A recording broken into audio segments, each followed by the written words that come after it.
The one thing I think that is the biggest misconception about gender is the idea of, actual gender roles as a sociological construct versus biological sex. You go on Facebook, you go on Twitter, people misinterpret the idea of gender as being biological. And I think that, I don't know, I'd like to get your opinion on how we can just kind of remessage that and make that distinction clearer for, everyday Americans to understand. I think that's really important. And we've actually, I think, been going in the wrong direction here because when you try to fly on an airplane, you have to tell them what gender you are, and then they ask you what is your gender, and then they give you your choices as male and female. And actually, gender isn't male or female. Gender is how masculine or feminine you feel or are expected to behave. And in some ways that's really quite distinct from biological sex. And so I think it's really important to note that we are all born and ascribed into a sex, and that's usually based on the shape of our genitals at birth. As we grow older, other biological um, measurements are also involved in that, including hormones. But at birth, we're put into a category based on the whether or not we have vaginas or penises. That is quite distinct from what gender is about. Gender is all those expectations that come with being expected to behave as a woman or man. And from my perspective, even that is a very narrow idea about gender.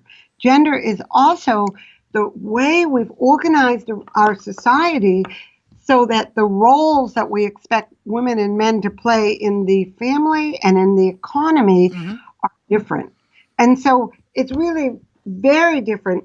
I think one way we can try to work towards cleaning up um, this misinterpretation is by being careful how we use language. When we say mean gender, we shouldn't say sex, which means what kind of genitals do you have, in the most simple way, or and gender. How are you expected to act? How do you expect yourself to act? And the way in which society is organized around the historical understanding of sex as having only two categories. Well, and I think a lot of that goes back to, the way that we have utilized those roles as a way to play a function in society. I forget the specific theory. I know you can enlighten me a little bit more on it, but you go back way back when to like hunter gatherers, where men were primarily like big game hunters.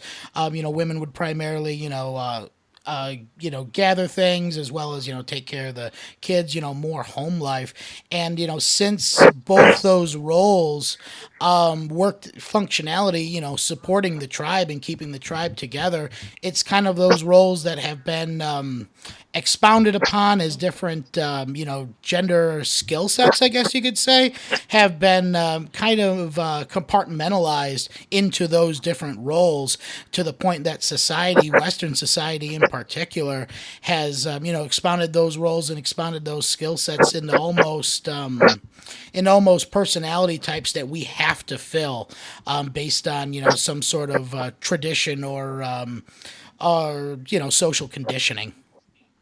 That's a really important point. I do want to clarify the one thing about those hunter and gatherers. Hmm. It's absolutely the case that men were mostly the hunters and women were mostly the gatherers. However, what we tend to forget is that in most of those early tribes, the gatherers provided about 80%, anthropologists tell us, of the actual caloric intake of the Oh yeah, tribe. oh yeah. If if you want to think about that in a traditional sense, those gatherers were at least equal breadwinners, or that is in bringing in the food as the hunters. The hunters were, the hunters didn't have bullets. they had spears, poison spears and things.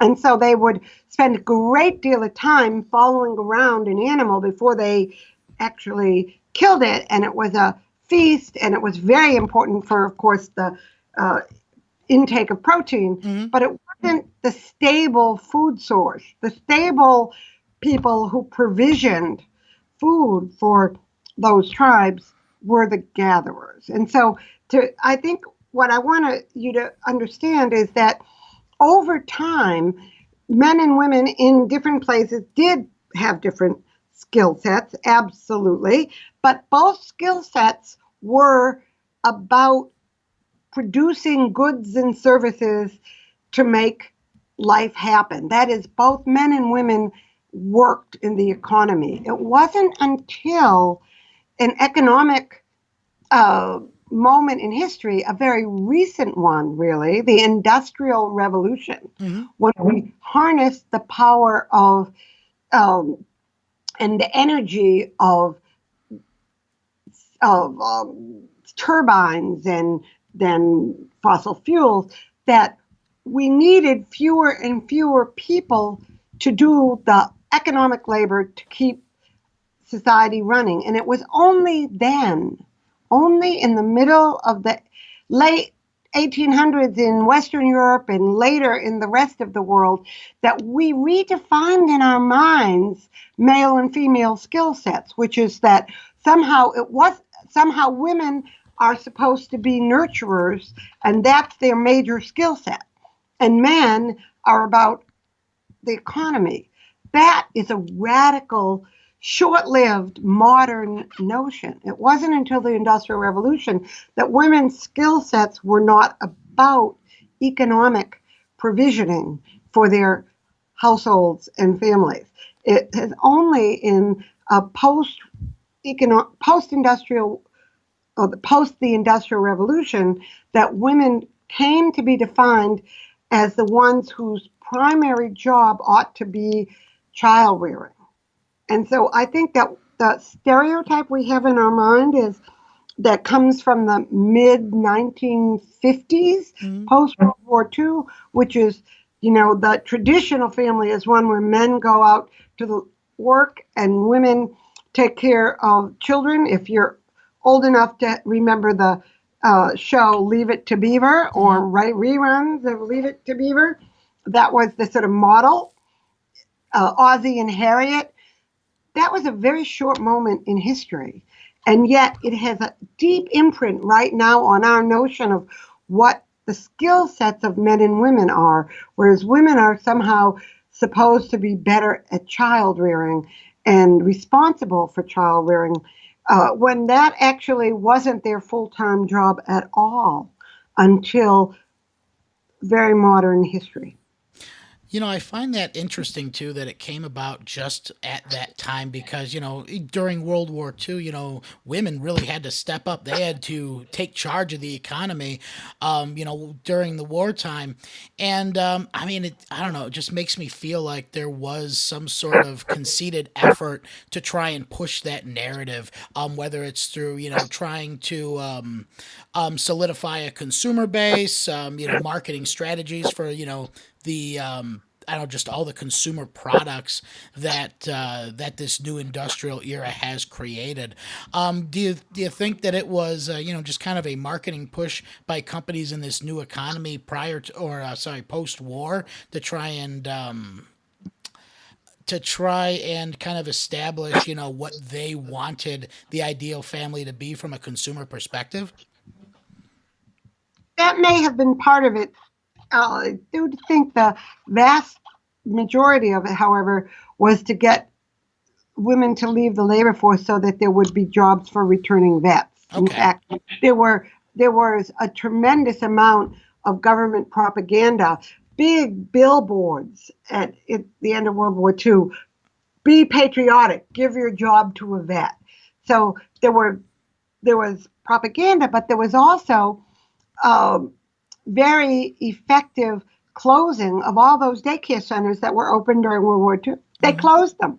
So women with young children were both bombarded with the message that the patriotic thing to do was give their job to a vet, and they sort of had to because the alternative for working parents, or in that era, working mothers, to stay working was childcare, and those childcare centers were closed. So I think that really solidified the push of women out of the labor force. But you will notice, if you follow the historical story, that it didn't really last very long. By the mid 1960s, women began organizing, particularly women with college educations at this moment, because they were the ones who were first pushed out of the labor force.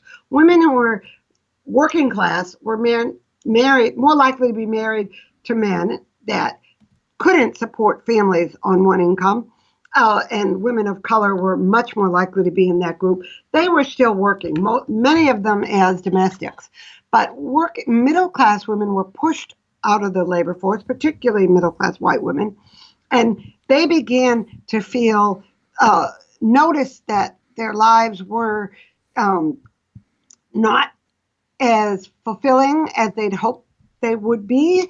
And there were by 1960, middle of 1960s, there were already headlines in magazines, babies, uh, color schemes, and what else Hmm. kinds of. And so we began to see the development of uh, women moving back into labor force very quickly after the zenith of the women at home and homemaker world. And so I just think it's important as we think about today and where we are with gender today to see sort of what's happened historically. And so after World War II, we had this moment of the vast majority of women who were married outside of the labor force. In fact, by the middle of the 1950s, about 12% of married women work full time. And so you can see that's pretty low. But then in the 60s and the 70s, we had two different streams of women moving back into the labor force. First, middle class, college educated women went back into the labor force, mostly when their kids were old enough to go into elementary school, because by then, we still didn't have any daycare centers yet. But then in the 1970s and early 80s, we had uh, a vast movement of women remaining into the labor force even after child rearing and childbearing. And that started to be uh, for two reasons. One was the deindustrialization of America. We had that was the beginning of the industrial work and the beginning of the end of the power of unions, and jobs went overseas. And so you started having a lot of uh, middle working class, well paid jobs disappearing. You also had the increase in the cost of housing, Hmm. particularly in cities. And so you had the need for two incomes to pay for a mortgage, which was always the American dream, to own a home. And so we saw that big increases of women into the labor force uh, till it uh, the increases started becoming less strong in the 21st century. But we had, by the time you entered the 20th century, which is when millennials come of age, Hmm. right, is in this new century, we had a very different world where most millennials are raised in families where mothers worked at least part of the time they were growing up, and for many of them throughout their childhood.